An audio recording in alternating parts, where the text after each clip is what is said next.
Toto je druhá časť z miniseriálu o zápale močových ciest a chcem vám teraz povedať o zápale z prechladnutia.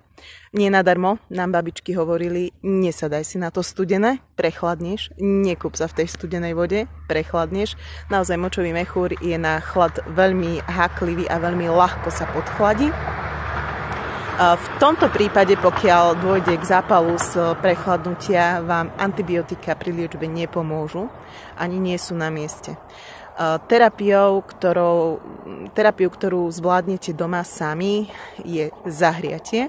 Najlepšie je napustiť si vaňu tak horúcou vodou, ako znesiete, aby boli ponorené aj nohy a ideálne aj kríže.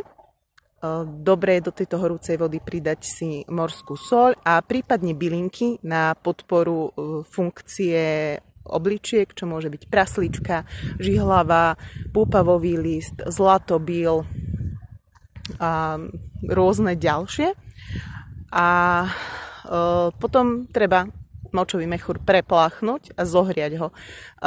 Tu môžeme s výhodou využiť protizápalové bylinky, ako je nechtík, harmanček, repík na prípravu čaju a zároveň bylinky alebo korenia, ktoré majú zahrievaciu funkciu ako škorica, klinček, kurkuma, zázvor a podobne.